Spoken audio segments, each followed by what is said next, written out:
Hello and welcome back to the GSMC Sports Podcast brought to you by the GSMC Sports Network. I'm your host TJ Mabarty. Today we are going to be looking ahead at the upcoming NFC Championship weekend games between the Chiefs and the Ravens and the Lions and the 49ers. That'll take up the majority of the first half of the show, and then in the latter half we will be talking about some updates in the head coaching cycle in the NFL, which does not include Bill Belichick. So we will be talking about what is next for the legendary coach.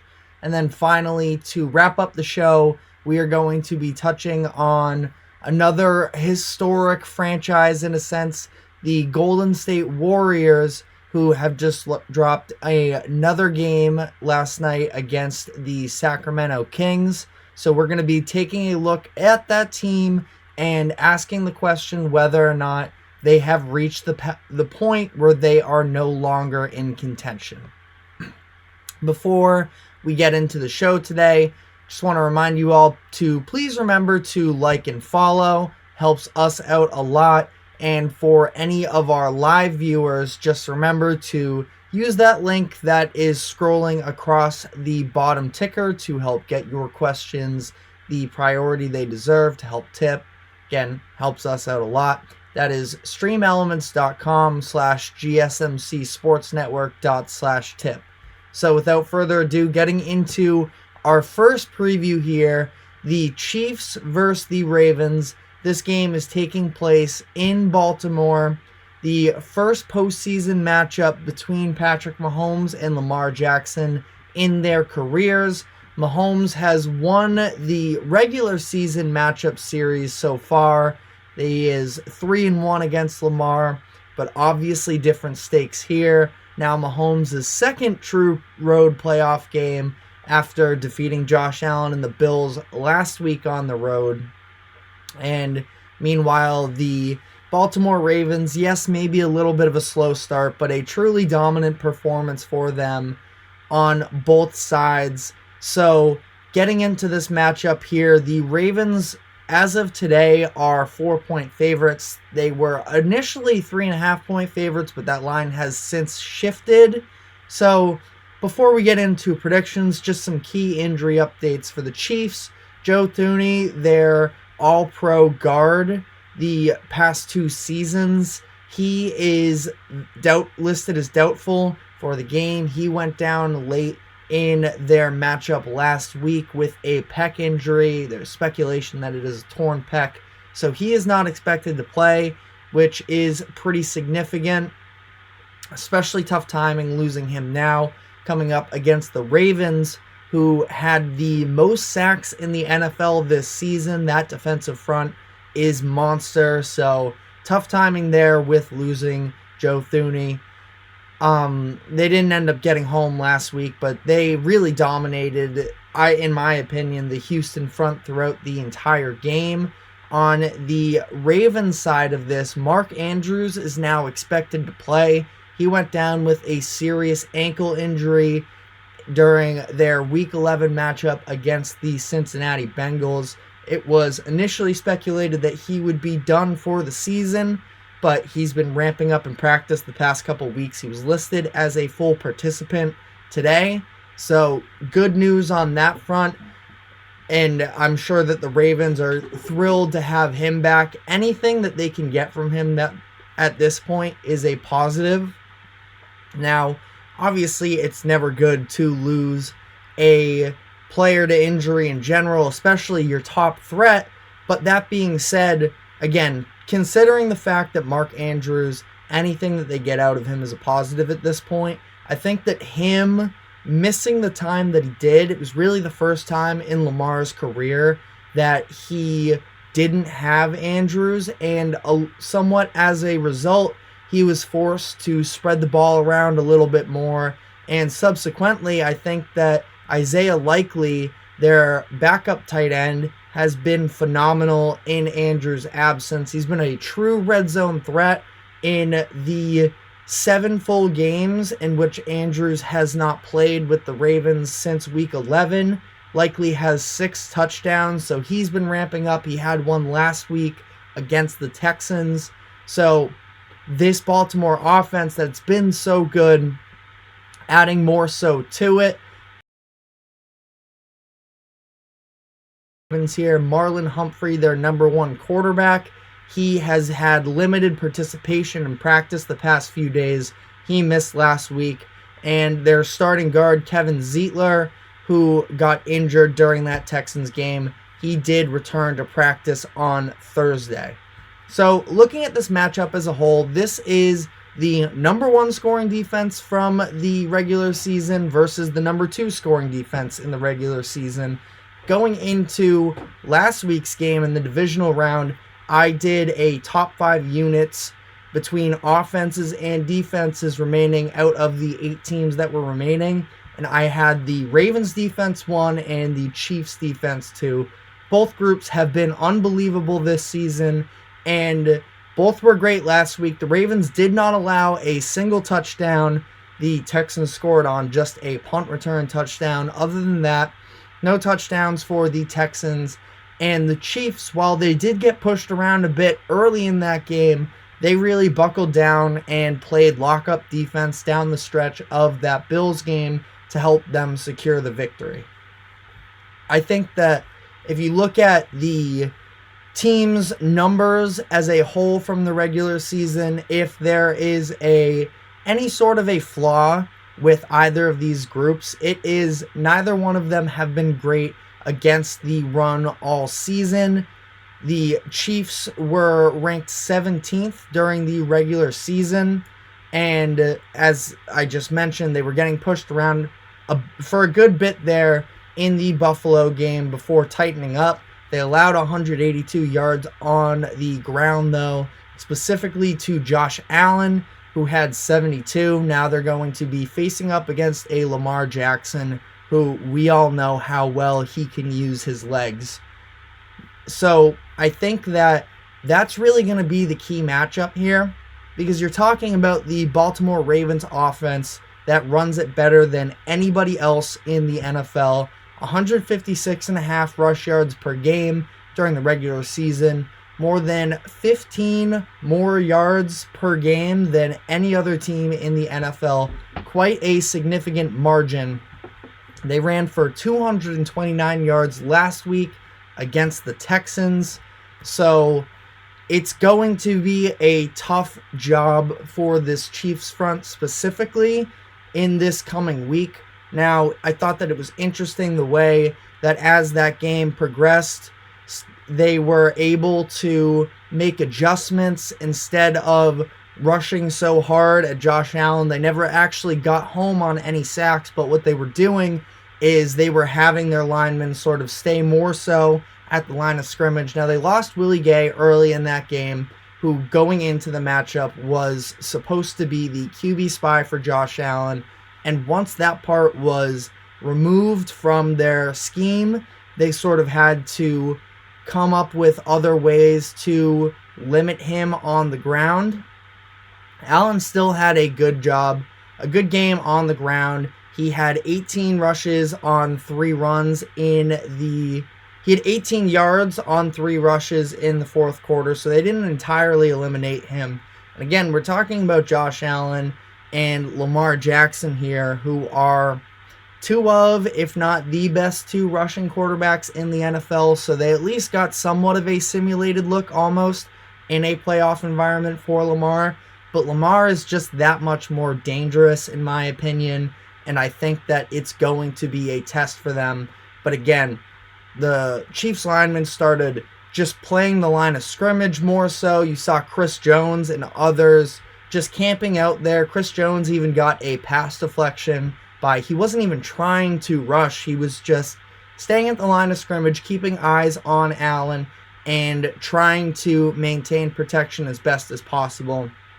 I think that the Bills did run a handful of quarterback design plays, but they're just not even as nuanced, really, as Todd Monken and Lamar Jackson's offense there in Baltimore. So I think that is going to be a tough test.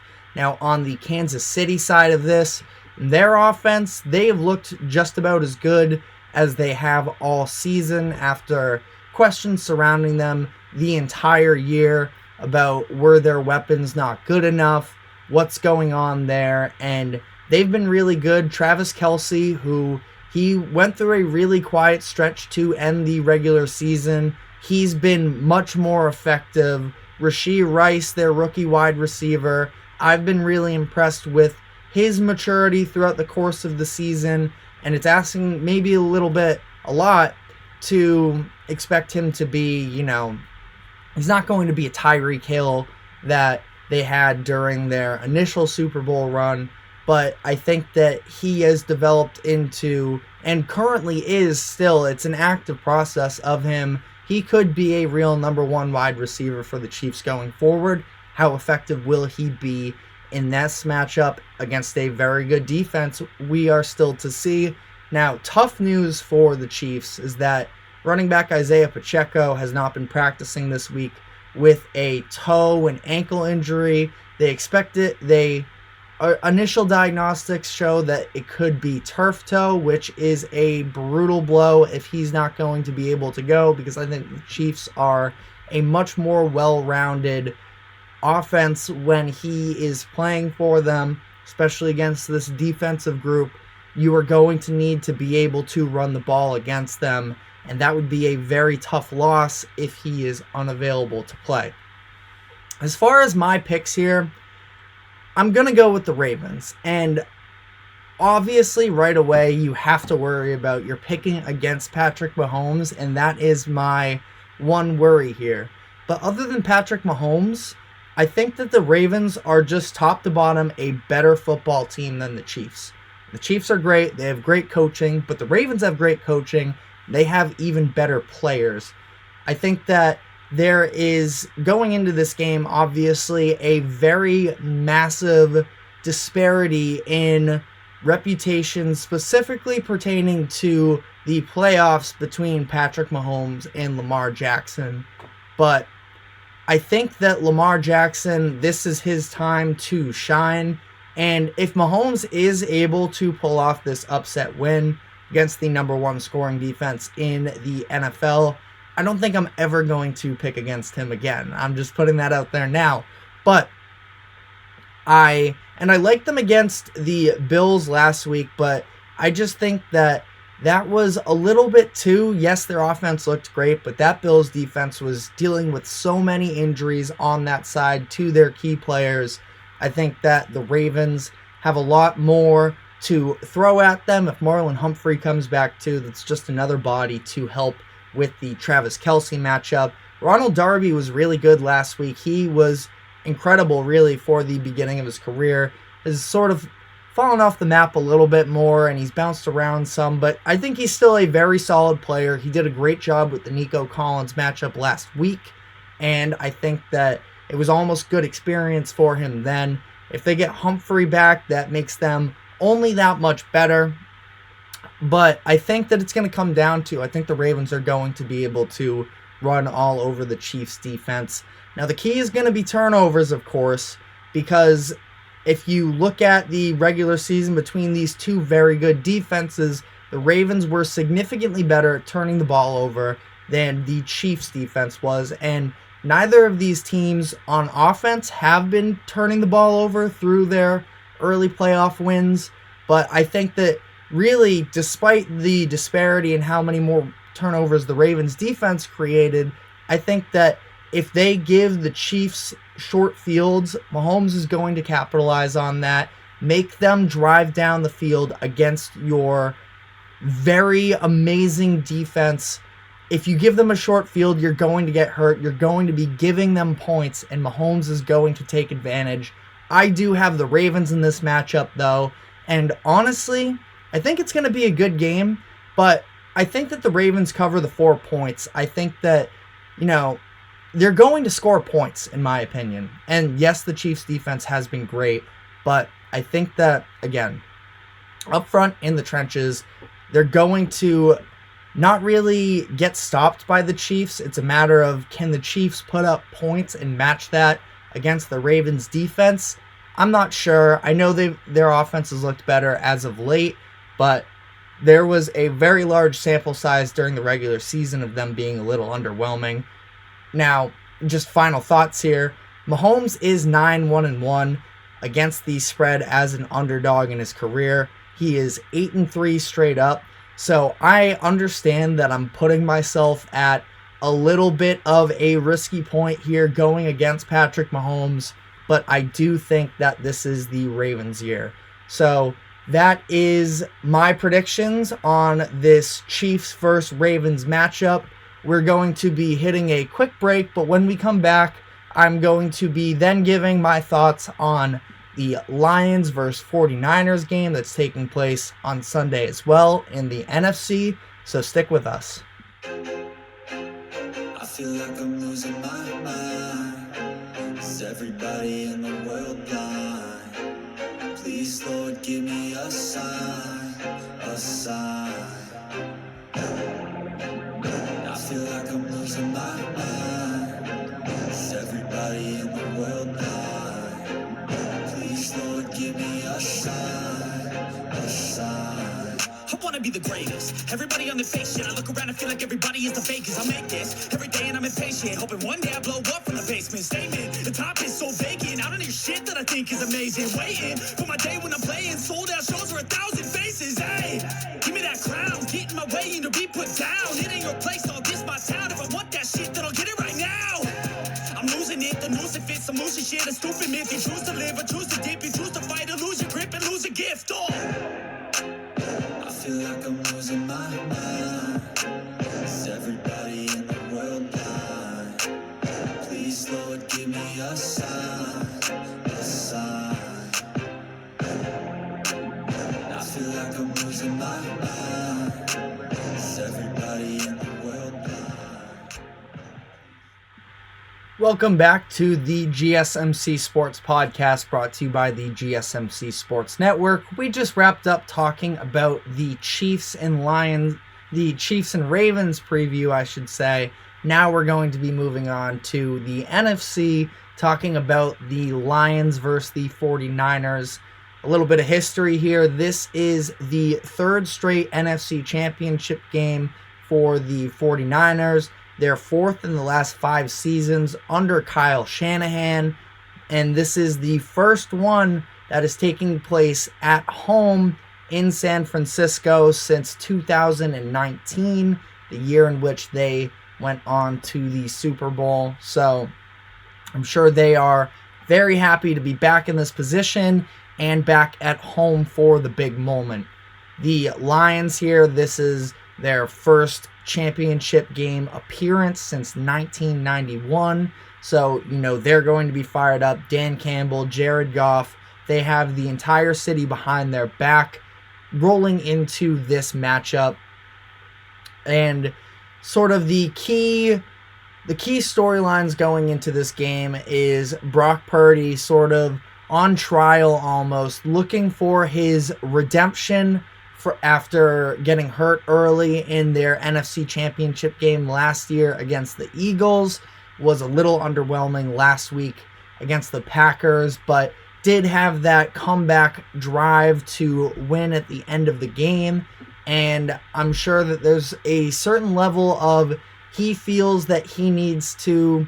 I'm sure he has the locker room, and that's really all that matters at the end of the day. But this is a guy that is still playing on a 7th-round rookie contract, making under $1 million a year. Very cheap for the quarterback position in the NFL, especially considering being in a conference championship position. He wants to establish himself that he is the best guy for the job, that it's not just a cheap contract that can slide into Kyle Shanahan's offense. He is replacing Jimmy Garoppolo, who, when the 49ers were in this position a couple of years ago, there was some talk about the fact that the 49ers were almost winning in spite of him as opposed to because of him. Purdy still has to, fair or not, continue to prove himself that he's capable of getting it done on the biggest stage. Some key injury situations here. First off, the 49ers are currently 7-point favorites against the Lions in this one. Moving on to injuries here. Deebo Samuel returned to practice on Thursday. He's been dealing with a shoulder injury that kept him out for the majority of the game last week in the divisional round. Nobody for the 49ers fully missed practice on Thursday. Did not have any, did not participate. While on the other side, the Detroit Lions had 2 starting linemen that missed practice the past couple days. That is guard Jonah Jackson and center Frank Ragnow.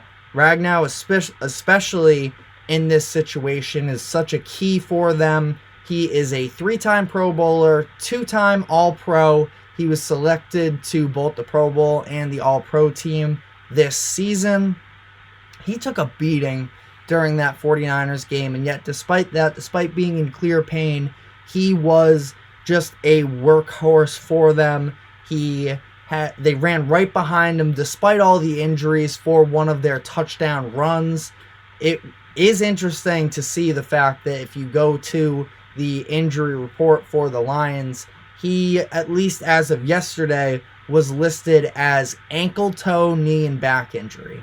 That's a lot of things to overcome, and I don't doubt that he has a very strong chance of playing this game despite all of that, because I feel like he's going to will himself into this game to be there for his team. But hindered one way or another. That's not even including the Jonah Jackson news. So that is something to definitely monitor, because I think that a very large part of the Lions' success this season was because of their offensive line has just added so much value to one of the best offenses in the league. I think that they have a 2-headed monster in the backfield with David Montgomery and rookie running back Jahmyr Gibbs, able to throw 2 different paces at you almost with that combination of backs. But obviously the run game gets hindered somewhat if these guys in Jackson and Ragnow are compromised. And then I think that the other part of it is, I think we all like Jared Goff. I feel like in general the perception is he's a nice redemption story after being a throwaway in the Matthew Stafford trade and just being disregarded, having the Rams win the Super Bowl the season after moving on from him. I think that it's obviously been a great story here for him in Detroit, for Detroit, that in themselves is sort of the underdog franchise, the redemption story in their own right. But I think that he is very much benefited from having a good offensive line in front of him. I think the Lions have been just as good as anybody in that front 5. And if you can get to Jared Goff a little bit, I feel like it is very possible to throw him off of his game. Now, he's been, for the most part, money the entire first 2 games of the Lions playoff run. Had 1 play in each game that were close calls. It was the backwards lateral pass that was just mind-blowing at the time in that first matchup against the Rams, but they were able to hop on that and was not an issue. And then in the second game, he almost had a red zone interception, just an underthrown ball, really not a great look on an undercut route from Dean of the 49ers. So just 2 plays really is all that sticks out. But I think that if you can put some more pressure on him, there's a chance we see more of those plays. I think that he is no doubt a great field general and does what he needs to do. But if you force him to have to do a little bit more, I think that's where things can get murky for Detroit. And the 49ers, they have been a little underwhelming as far as that front line. You would think that with all the names on that group, Nick Bosa, trading for Chase Young this season, Eric Armstead, the signing of Javon Hargrave in the offseason, you would expect them to be a very lethal group up front. And they're a good defense. They've been very good against the run this year as well, but they're not quite generating as much pressure as you might expect them to. They're pretty middle of the pack in terms of pressure percentage and pass rush win rate. So we'll see. That's a matchup that I definitely have my eyes on in this one, especially continuing to monitor whether or not Detroit's linemen will be suiting up for this game. I think that if there were a time for Chase Young to really, I mean, he was good for right when he came into the 49ers organization. He had a couple big games. The sack numbers weren't totally there, but he was still putting pressure on opposing quarterbacks. So it's not like he's been bad by any means, but you would think that with all the names on that group, they would be spectacular, and they haven't been that just quite yet. Maybe this is the coming out party. On the Lions side here, I would imagine Laporte is going to play. He's been limited in practice this week, but that was also probably dating somewhat back to week 18 when he got hurt in the last game of the regular season. But he has played up to this point, probably just a precautionary measure, but not totally sure he's 100% even still. Speaking of not 100%, Deebo Samuel, obviously that's a big talking point with the 49ers coming into this week. I think that even if Deebo is limited, it does not change the fact that Detroit's secondary is pretty vulnerable to the pass, and they are going to need this week to make up for it, especially against all those talented skill position players, by putting pressure on Jared Goff.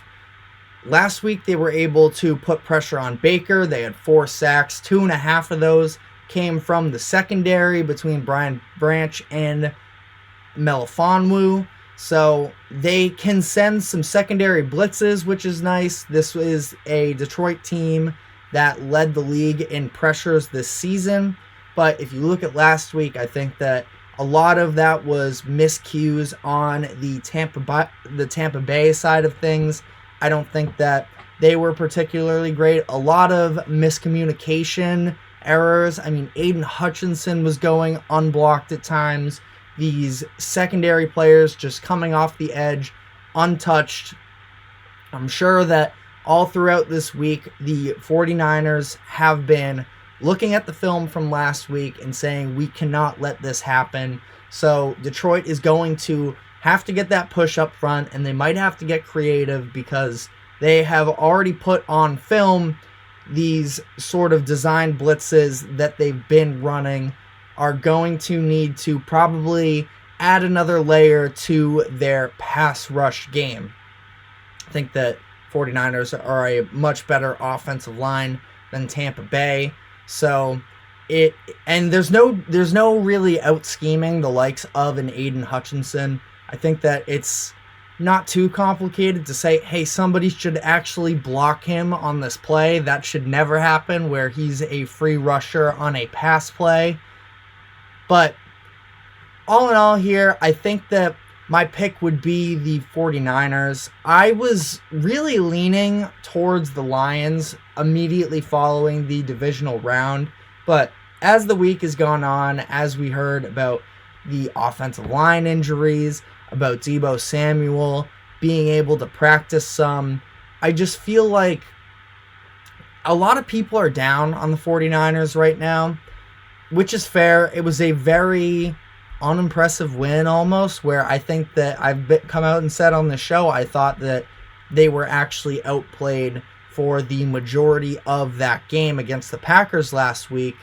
But this is a 49ers team that is very much loaded. They very much benefit from their quarterback being on such a cheap contract that they've been able to surround him with so much talent and put all these guys together on this roster. As long as Brock Purdy is better, it's supposed to be better weather for Sunday. Again, sort of a subplot is he able to play through rain and such? Shouldn't be an issue this weekend. If I were forced to pick a side as far as the spread goes, I think that 7 points is a lot for the Lions.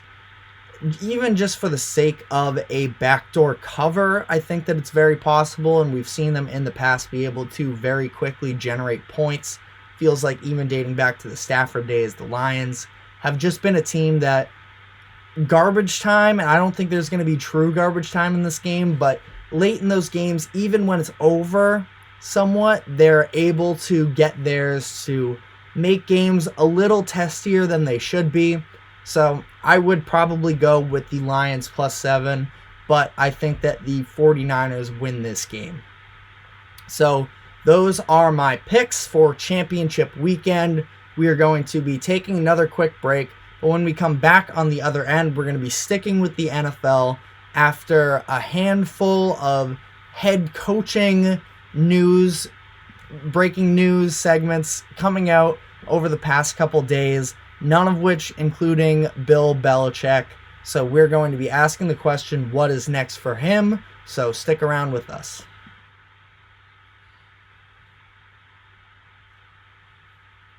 For the best and latest podcasts available anywhere, go to the podcast app on your cell phone and type in GSMC to access free content-rich podcasts on health and wellness, book reviews, sports, entertainment, relationships, social media, movies, technology, finance, and even weird news. Subscribe and download the GSMC Podcast Network's family of shows, available everywhere podcasts are found. Welcome back to the GSMC Sports Podcast, brought to you by the GSMC Sports Network. Just wrapped up our championship weekend previews for the NFL. Coming back out with a little more football here, talking Bill Belichick in the head coaching carousel. We gave some updates on the head coaching hires up to that point. We talked about the Titans got their guy, Brian Callahan, from the Cincinnati Bengals. Since then, we have two more coaching hires, neither of which are Bill Belichick, especially relevant because the Atlanta Falcons, who was the only team that Belichick interviewed with, he did so twice. They decided to go in another direction with Raheem Morris. Quick note on Morris, he supposedly killed the interview process. He was described as electric when he was in the building. Morris was with the Falcons from 2015 to 2020, holding various assistant positions, then being promoted to defensive coordinator before eventually holding the interim head coaching job after his boss, head coach Dan Quinn, was fired in 2020. Afterwards, he went to the LA Rams organization where he won a Super Bowl, and reportedly he gained a lot of maturity. That experience was incredibly valuable for him as of course, coming in the playoffs and the nuances that come with that, but as a leader too, and working under Sean McVay, who is one of the most personable players, coaches in the NFL. So he returns to Atlanta and closes that door for Belichick. And then the Carolina Panthers hired Dave Canales, which I think is a home run hire myself. I was sort of put on to him early in this coaching cycle about just coming to understand how valuable he was for Geno Smith as the quarterbacks coach in 2022, helped that resurgence, helped get the Seahawks back to the playoffs in a year where nobody had the Seahawks making the playoffs last year. Their projected wins was something like 4 or 5, and they go on to even have a competitive first half against the 49ers in the playoffs last year. So he did a really good job that year. He got an offensive coordinator role this past year, hired by the Tampa Bay Buccaneers, and yet again with another quarterback that was drafted in the first round that showed some talent but had sort of been written off, shout out Geno Smith, was Baker Mayfield and the Tampa Bay Buccaneers. And here they were again, not just making the playoffs, but winning a playoff game, Baker probably helped him settle into the team and likely to get another contract with the Buccaneers going forward, which great for him. Happy about that. But as far as Bill Belichick goes here, that means there are only 2 remaining head coaching vacancies. That is with the Seattle Seahawks and the Washington Commanders. Now, the Commanders have been heavily linked to Detroit's offensive coordinator, Ben Johnson, which I also think would be a great hire. I've been a big fan of Ben Johnson. But Washington was really the team that I would have, if not for the Falcons, seen Bill Belichick going in with. A new owner in Washington. They obviously had a lot of skeletons in the closet, that franchise did, after Dan Snyder and all of the sort of bad culture stories that came out of that locker room. It was really a mess there for a while. And if you want to reestablish a culture, I think that Bill Belichick would be a perfect guy for that job. Again, new owner now looking to make a splash, but that is, again, it's not written in stone yet, but that the general consensus is that they're waiting for the Lions to finish up their playoff run to speak more thoroughly with Ben Johnson and potentially offer him the job there. The Seahawks, they are currently in a wide open market as far as coaching goes. They've asked a handful of people to their second interviews. They're supposedly not in a rush to hire anybody, but Bill Belichick has not been included in any of these head coaching interviews. Not sure if Belichick would even want to go over to the West Coast like that. So it seems very likely that Belichick will not be a head coach or in the NFL at all come the 2024-25 season, which is pretty remarkable because you think about the all-time coach that he is. Any team that brings him in, especially when you're talking about a Commanders, a Falcons, a Panthers, these teams that really struggled last year, I think it's safe to say if he is your head coach, you are significantly better.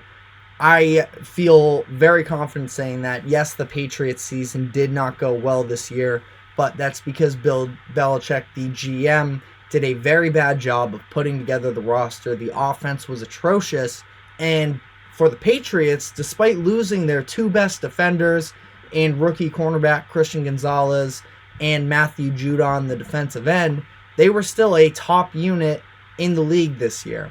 But that GM conversation is likely what sort of did Belichick in come this head coaching cycle, because there was talk coming out of the Atlanta Falcons organization that Arthur Blank, the owner, was very for it, but a lot of people in the front office were against Belichick coming into the building, and that's because Belichick, he, as we've seen from his time in New England, he might have held GM responsibilities in Cleveland as well. He is a very hands-on guy, and he likes things his way the majority of the time. He's not a huge compromise guy, and I think that there's a level of people in that Atlanta Falcons organization didn't want to relinquish some of their power to bring in Belichick. So, if not this year, what is the possibility that Belichick could sit out a season and then eventually find his way back into the league next year? Well, to start that conversation, you have to look at what types of jobs would be available next year.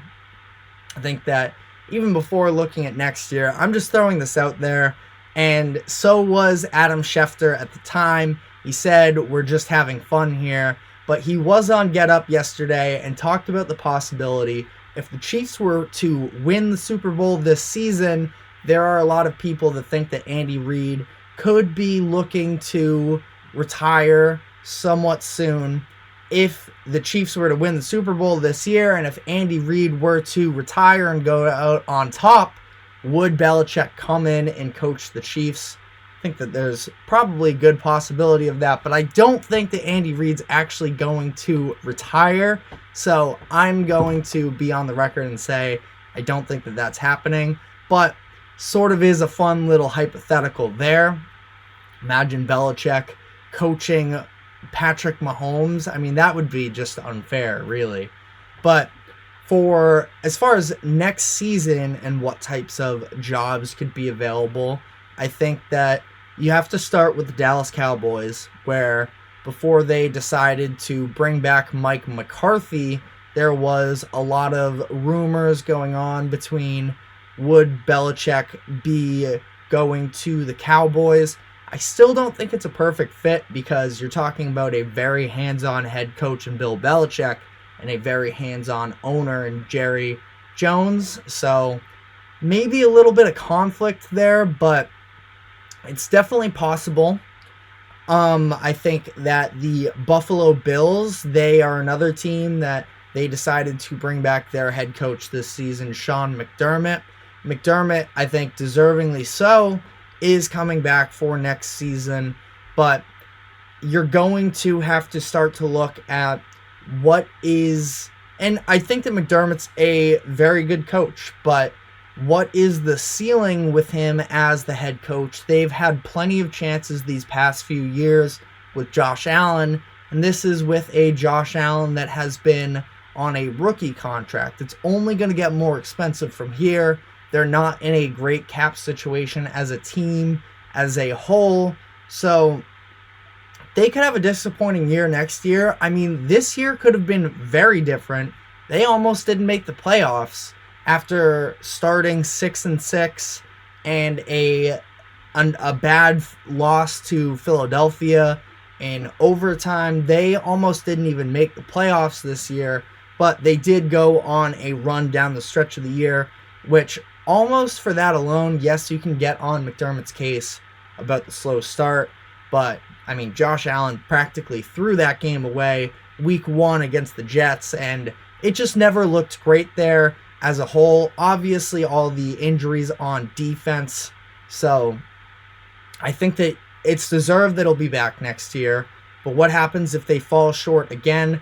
Joe Burrow will likely be back in the mix for them. We're seeing the Ravens here ascending with a healthy Lamar Jackson, so I think that he could potentially be on the hot seat. Nick Sirianni's another one. Again, I think it was right for them to bring him back, but after the collapse from going from 10-1 to not even showing up to a playoff game, yes, a lot of turnover as far as coordinators, losing both of them last year. He's now fired both of the coordinators this year and going to be starting fresh again come next season. So a lot of turnover. I think that the players really like him, but that's another one where people were calling for his name after their playoff loss this year. That would be a pretty good roster for Bill Belichick. I feel like a lot of talent on defense, but a little underwhelming as far as their linebackers group and older cornerbacks group. I think that they have so much talent on offense, and Belichick would be the perfect perfect coach, I should say, to raise up that defense and make them scary. Last two teams I'm going to throw out before the break here are the Chicago Bears and the Pittsburgh Steelers. Bill Belichick is a nerd for football. He loves the history of the game. And I think that when you're looking at franchises like the Steelers and the Bears, there's so much history there. I think he would love the idea of trying to break the all-time wins record in either of those historic spots. Almost stick it to Robert Kraft a little bit.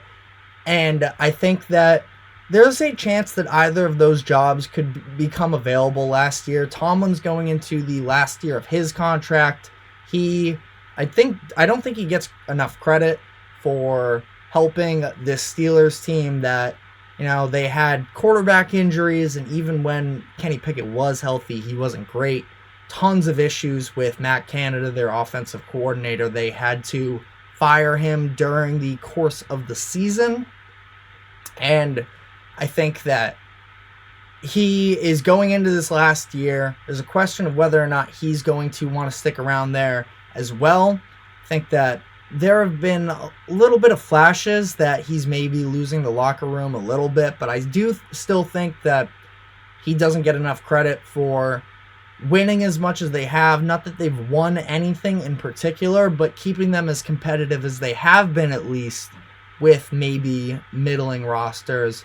And then as far as the Bears go, Matt Eberflus is fine. Their head coach, I don't think he's proven anything really. They had a nice turnaround to end the season, but they are probably going to be drafting Caleb Williams this year.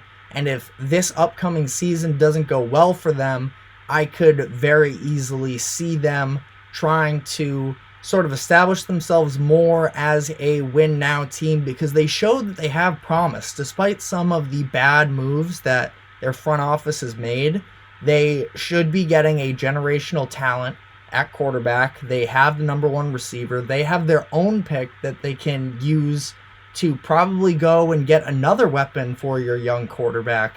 So I think that both of the Chicago and Pittsburgh jobs could potentially open up. And again, I think that Belichick, the idea of breaking history with either of those historic teams would really resonate with him. So that is all on the coaching front for now. We're going to be taking one last final break, and on the other side, we're going to be talking about the Golden State Warriors, this dynasty of the 2010s into the 2020s, but they are really struggling, so we're going to be talking about whether or not they are past the point of contention on the other side of the break. Stick with us.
Welcome back to the GSMC Sports Podcast, brought to you by the GSMC Sports Network. I'm your host, TJ Mabarty. Just a reminder as we go into this final segment here to like and follow. It helps us out a lot. And be sure to use the chat to make this as interactive as a show as possible. For this final segment, we are going to be talking about the Golden State Warriors, who just lost another game last night. They fell just short to their in-state rivals, the Sacramento Kings. They lost 134 to 133. They just could not play an ounce of defense really throughout that whole game. Harrison Barnes, who was with them through their first championship, he dropped 39 points on them. I mean, shout out Harrison Barnes, 2 straight 30-plus point performances for him. Just crazy stuff, really came out of nowhere. Kings are a good team, but 134 points, and it really didn't look like many of them were even contested. The Warriors just horrible on that defensive side of the ball right now, which is very unlike them. Draymond Green is still coming back from his suspension, so he's not 100%. He's been on a minutes restriction as of late. Last night they did lift that minutes restrictions, and it just wasn't enough. The Warriors in general, I mean, they scored 133 points. they were really good from the three-point line, other than Klay Thompson, who was 2 of 7. Curry scored 33 points. I thought that down the stretch, it's going to be soiled a little bit because he had the turnover in the last game of the possession that sort of sealed their fate. But I did think that he was pretty impactful through the final few minutes up until that point, and 33 points. He was nice. Jonathan Kuminga, their young forward that they drafted a couple years ago, he's really been coming around for them as of late. He added 31 points last night, and you can see there's definitely a lot of raw talent there. I mean, that's what he was viewed as coming into the league. A former G League guy is a raw talent player. But it's been an interesting fit because obviously the Warriors are always playing for championship contention, and that doesn't leave you a lot of room to really develop. And Kuminga has sort of struggled with his role. Him and Kerr have not fully seen eye to eye on what his role should be, but he, as of late at least, has seemed to be embracing his role player place on the team as of right now at least, and he is producing a lot for them, which is nice. But following this loss, the Warriors fall to 19-23 on the year. They are currently the 12th team in the Western Conference. So the question is there any way for the Warriors to salvage this season? They're just, despite being in the 12th seed, they are just 2 games out of the play-in tournament, and the teams ahead of them are the Houston Rockets and the Utah Jazz. Both of these, I think, underrated, fun, young teams, good league pass teams to watch, where I think that they're pretty entertaining. Rockets, if you catch them on an away game, maybe not quite as much. Maybe some of the most absurd home versus away splits I've seen from an NBA team in recent history. But that's also what happens when you have a younger group. But I do think that they're a fun watch. They're a good team. Alperen Şengün should be an all-star in my opinion. All of this to be said that these are teams that, especially when you're the Warriors and you see that logo, you see Steph Curry, Klay Thompson, Draymond Green, you think that they should be better than these teams that are ahead of them right now.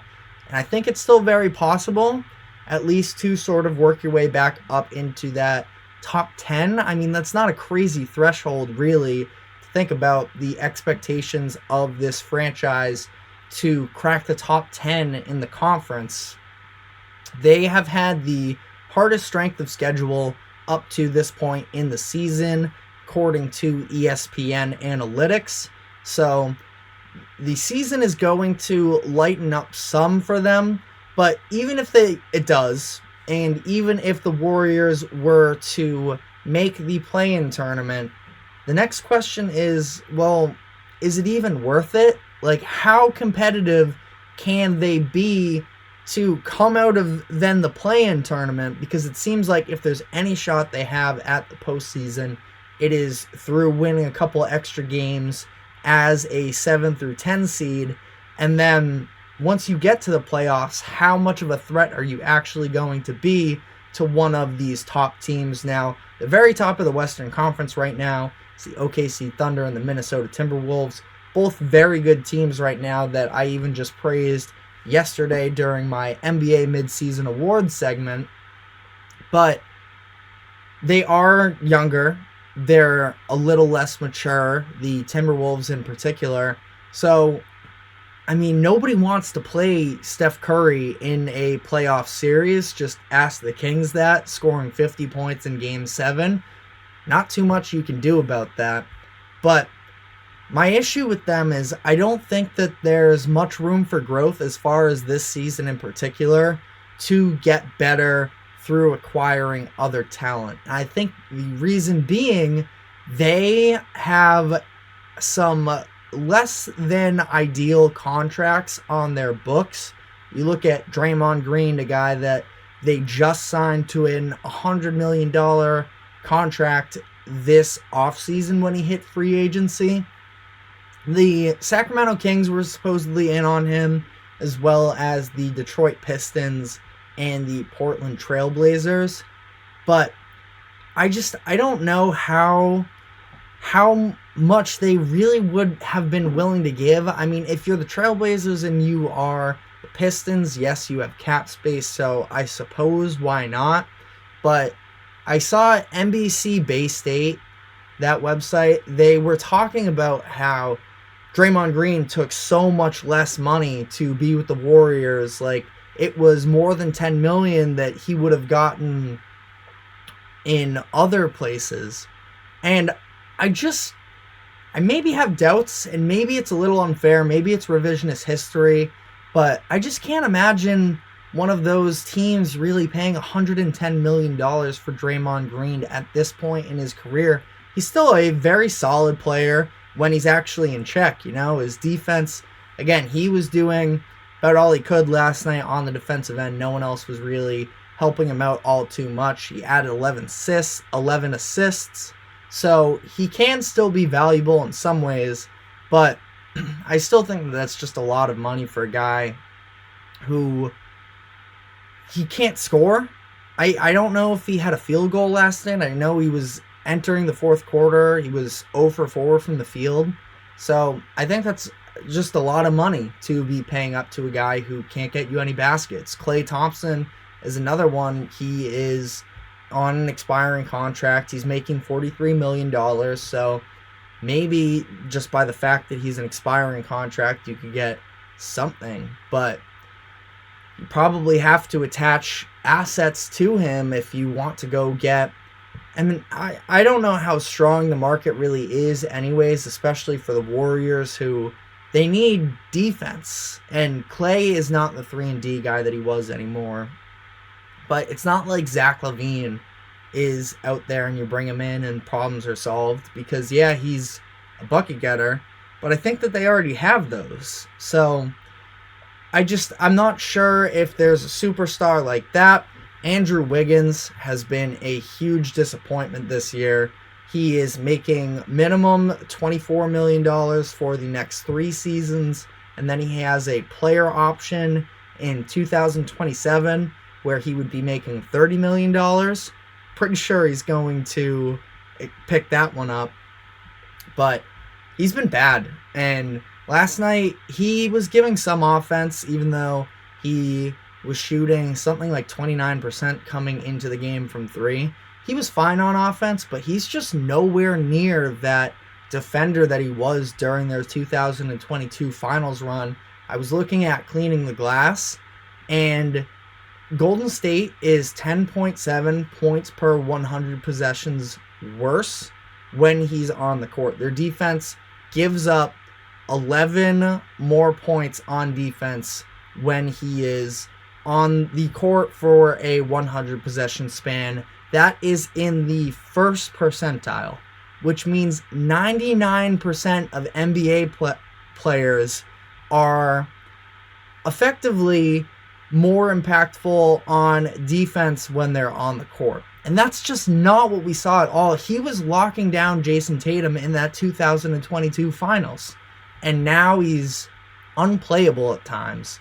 It really is sad, almost, really, because you never want to see someone's career sort of come into stardom, and stardom's maybe a little strong, but you know what I mean, and then falling out so quickly. I like a lot of the guys that they have on their bench. They're young guys. I like Jonathan Kuminga. Brandon Podziemski, I think, should be on an all-rookie team. Trace Jackson-Davis. You're not even playing Moses Moody anymore, but I was a fan of him early in the year when they were. And I think that it's a little bit telling where the Warriors are at right now by the fact that yesterday the All-Star starters came out, and all of the outrage was about the fact that Damian Lillard was starting in the East over Jalen Brunson and Donovan Mitchell and Tyrese Maxey. Steph Curry isn't starting in the All-Star game. And with his popularity, his reputation, and with that fan base, the fan base that had Andrew Wiggins as an All-Star starter just 2 seasons ago, I think that says a lot. And it's not totally a statement on Curry, because Curry's still great. Notice how I didn't mention him in that list of people that I think are probably making too much money for them. But it goes to show where the Warriors are at right now. And I do think that they're probably done. They have a top 4 protected pick. It goes to Portland. They're definitely not going to go for the tank. But especially with this upcoming draft, it's not seen to be great. But that's kind of closer to what they are, I think, than winning the NBA Finals. And it's unfortunate. I mean, I'm a Celtics fan. There's a part of me that is still hurt by the Warriors stealing championship 18 from the Celtics, but basketball is fun when Steph Curry's on a good team and the Warriors are good. And that's just not really the case anymore. Again, it's not that they are at a full lack of talent, but this 2 timelines thing with the younger guys assimilating them into the championship core, it just hasn't really panned out for them. And I think that with the contracts they have on the books, I think that they're really handicapped right now as far as being able to figure themselves out with this iteration of the Warriors. That is all I have for today. Thank you very much for listening to the GSMC Sports Podcast. Your support means a lot to us. Remember to like and follow, and we will be back on Monday, same time, 2 o'clock. So we will see you then.